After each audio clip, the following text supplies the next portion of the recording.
What's up, guys? I got another movie review for you today. This is one that a lot of people are going to disagree with me on, but I can't help it. I mean, I like weird shit. I'm not a fan of the Marvel movies. I'm not a fan of all the CGI and the mess and how overly serious and dramatic it is.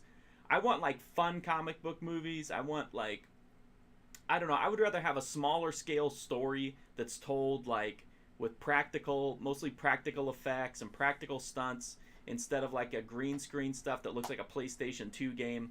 So keep in mind that that colors my opinion of this movie, and would never argue that this is a good movie, but I think it gets a lot of shit that it doesn't deserve.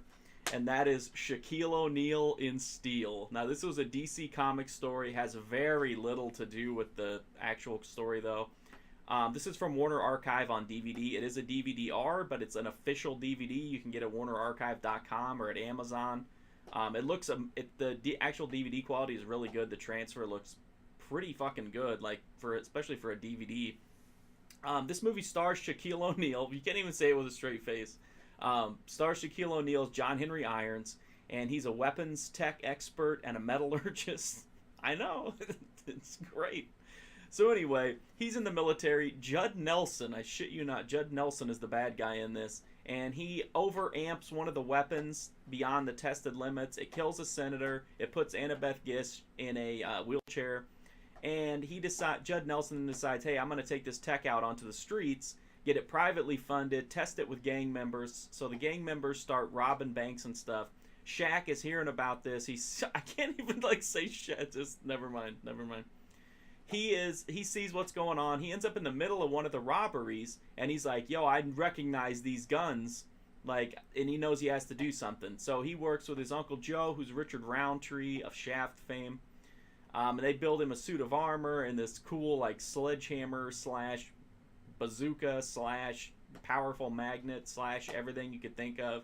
And he has like a motorcycle with a bunch of gadgets. There's a wheelchair with a bunch of gadgets.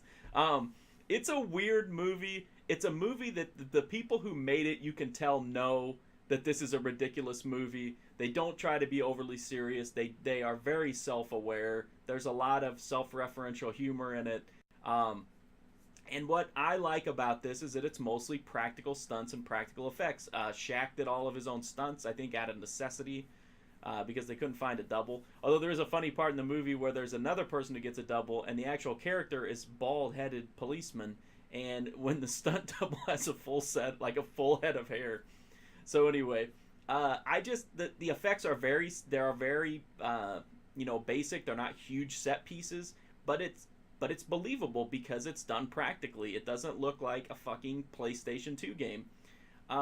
The movie is just ridiculous. It's Shaq as a superhero. It's never going to be a good movie. I don't care that it's not a good movie. It's an entertaining movie. It's absolutely ridiculous.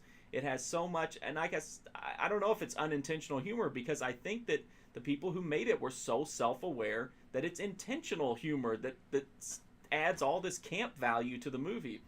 I don't know what else to say about it. I love comic books. I love comic book movies. I hate CGI. I hate green screen. So it was just nice to see this comic book movie that didn't take itself seriously, had all this ridiculous stuff in it. Judd Nelson is a comic book villain in this. He's over the top. He's ridiculous. He has no redeeming qualities. And then you have Shaq, who's just this big, goofy guy who talks about how he can't make free throws and, puts on this dumb armor and stuff. Like I said, it's not a good movie. I don't think anyone would ever argue that Steel is a good movie. It's better than The Suicide Squad, I can tell you that much.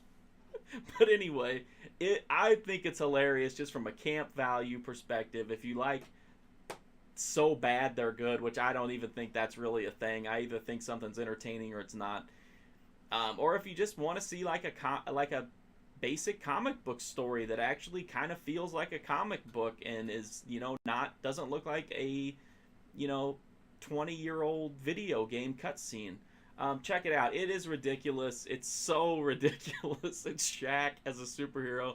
So that's Steel. It's from Warner Archive. The DVD is well worth it. I think it's like $15. If you like crazy movies, weird movies, stunt casting, comic book movies, or you just like to watch just shit that's hilarious, I mean, you can't go wrong with this. It's no Kazam, but it's pretty decent, and it's just it's so over the top fun. I hope you like this review, guys. And I know a lot of people are going to shit on this and say, "Oh, well, Suicide Squad was a great movie, and the Marvel movies are cinematic masterpieces." Fuck that. They're not. Steel is better than 90% of them, and it's pretty terrible. So that says a lot about the Marvel movies. Thanks for watching, guys. I'll try to get a more non-controversial one for next time. Thanks, guys.